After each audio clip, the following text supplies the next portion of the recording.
Là, on va voir comment enregistrer le fichier Excel. On a vu tout de suite comment créer, mais on n'a pas vu comment enregistrer. On va voir comment enregistrer, comment ouvrir et comment gérer un classeur. Ok. Premièrement, on dit voilà les formats qui sont là. Nous avons format, c'est-à-dire ça c'est le format clé point X, L, S, X. Ça c'est le format standard. Nous avons point X, L, voilà, SM, ça c'est pour les macros, il y a point CSV, ça c'est pour les données brutes, il y a point PDF, ça si on veut partager. Par exemple, raccourci essentiel, si vous voulez enregistrer un classeur Excel, il suffit de taper CTRL, le bouton CTRL plus S, ça va s'enregistrer. Ok, ou bien ça va vous montrer le chemin où vous voulez enregistrer ça sur votre bureau. Donc, CTRL plus O si vous voulez ouvrir un fichier Excel, ou bien CTRL plus N si vous voulez créer un nouveau classeur. Enregistrement automatique, par exemple, vous pouvez utiliser activer d'un fichier, option et enregistrement automatique. Vous avez la possibilité d'activer ça aussi.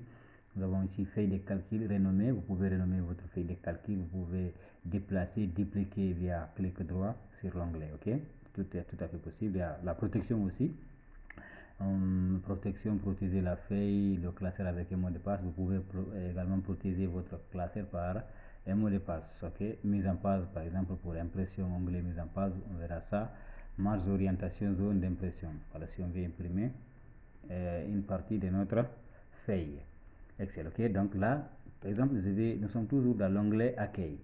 Ok, si par exemple je vais enregistrer ça, qu'est-ce que je vais faire? Je vais juste, au lieu de taper CTRL S, je vais venir ici, je tape sur enregistrer. Ok, vous avez vu ici enregistrer, je clique sur enregistrer, automatiquement je vais choisir ici bureau.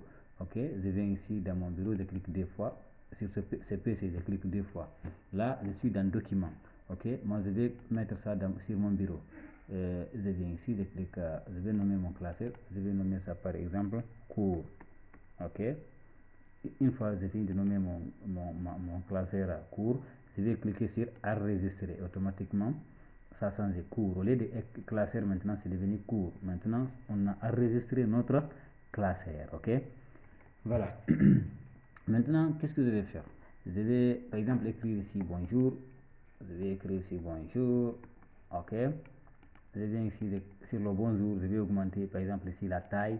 Si je vais par exemple changer la police, je viens ici, vous avez vu bonjour a changé. Si je vais prendre encore autre type d'écriture, je vais prendre par exemple ça. Je vais augmenter ici la taille par exemple, la cellule est sélectionnée, il peut augmenter la taille. Vous avez vu, bonjour a augmenté de taille, vu que la taille ici est 20. Nous avons la possibilité de diminuer, par exemple de venir à 14. Ok, donc la taille de notre écriture est à 14. Donc nous avons aussi la possibilité de mettre ça en gras en cliquant juste ici sur gras. Je clique sur gras, automatiquement ça est là. Ou bien taper sur CTRL Z. Donc je vais mettre ça en italique, je clique ici sur italique, l'écriture a changé encore. Si je vais souligner l'écriture ici, je clique sur S, automatiquement il est souligné. Mais vous avez vu ici, regardez, quand je clique sur ça, vous avez tout est marqué. Par exemple, quand j'enlève gras, il y a plus de gras n'est plus souligné ici. Donc quand je clique sur gras, on retrouve notre gras.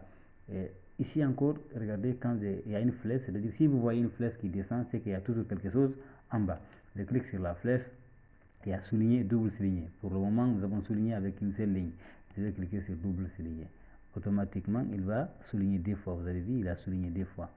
Voilà, donc ça c'est la bordure. Si on veut mettre par exemple la bordure, ok, je vais ajouter ici, donc si vous voulez enlever encore, il suffit de venir juste, par exemple ici, vous voyez, il n'y a pas de ici. Je vais sélectionner la cellule, ou bien la partie là où je vais enlever. J'enlève d'abord gras, j'enlève italique et j'enlève encore le soulignement. Donc si je vais mettre ici une bordure, vous avez vu s'il n'y a pas de bordure pour le moment, je vais ajouter une bordure. Qu'est-ce que je vais faire? Je vais juste venir ici. Si je vais souligner bordure inférieure par exemple, seulement en bas, automatiquement en bas il y a une bordure. Si je vais mettre encore à gauche, bordure à gauche, voilà, vous avez vu, on a mis la bordure en bas et à gauche. Si je vais mettre la bordure à droite, il y a ici à droite, il n'y a aucune bordure. Si je vais enlever la bordure est partie. Maintenant, je vais mettre une bordure pour toutes les parties, donc bordure extérieure épaisse. Je vais mettre ça par exemple. Automatiquement, il y a une bordure qui est là, qui a encadré notre cellule. Ok. Si vous devez augmenter par exemple la taille de l'écriture, j'ai la possibilité d'augmenter à partir d'ici. Vous avez vu ici, il y a une flèche qui monte vers le haut. Je clique sur cette flèche, ok. Automatiquement ça augmente, voilà. Donc je vais cliquer d'abord sur bonjour. Automatiquement ça augmente, Je vais diminuer par exemple, il y a la flèche qui descend vers le bas. Je clique sur ça, ça descend, ça diminue, ok. Maintenant ici, regardez si je vais changer le background. Le background, c'est-à-dire c'est la couleur de fond. Si je vais changer la couleur de fond, qu'est-ce que je vais faire? Par exemple, pour le moment ici, par défaut, il n'y a rien. Je vais ajouter par exemple le bleu, comme ça. Vous avez vu, le background c'est bleu, non? Donc si je vais enlever, il suffit de revenir sur la flèche, sélectionner la flèche, venir ici, ok, remplissage, je tape ici, automatiquement, c'est parti. Maintenant, je vais changer la couleur de l'écriture. La couleur de l'écriture comme ça est noire. Je vais mettre la couleur, la couleur par exemple en jaune, ok. Vous avez ici toutes les couleurs qui existent. Je peux par exemple mettre la couleur de l'écriture en jaune. Je clique sur ça, ok. Donc automatiquement l'écriture est devenue en jaune, mais ça sort pas bien. Qu'est-ce que je vais faire? Je vais changer, je vais mettre ça en bleu, ok. Je vais cliquer d'abord sur la cellule. Automatiquement c'est venu. Donc ici nous avons aussi la possibilité de voir certains formats de cellules. On peut avoir ici calibri, voilà. Donc on peut sélectionner tout type de calibri qu'on veut, ok. On peut prendre par exemple ici effet exposant, indice, ok. Donc je vais sortir ici, voilà. Donc on peut voir encore l'alignement de l'écriture.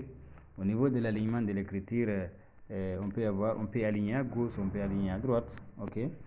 Voilà, donc là je vais aligner, par exemple, imaginons je vais bonjour, là je vais augmenter un peu la taille à 14. Je vais aligner ça, je vais augmenter, ou bien je vais diminuer pour que, ok, je vais diminuer la taille, ok. Vous avez vu bonjour se trouve ici à droite, moi je vais aligner ça à gauche, par exemple, je vais taper ici, ok. Il va mettre ça imaginez par exemple il a mis ça à droite. Si vous voulez aligner à gauche, vous cliquez ici. Vous voulez aligner à droite, vous cliquez ici, ok. Par exemple ici encore, vous voulez mettre ça en haut, vous alignez ça par exemple à droite. Moi j'ai besoin de centrer, je vais ici juste de centre, automatiquement ça est au centre. Donc voilà.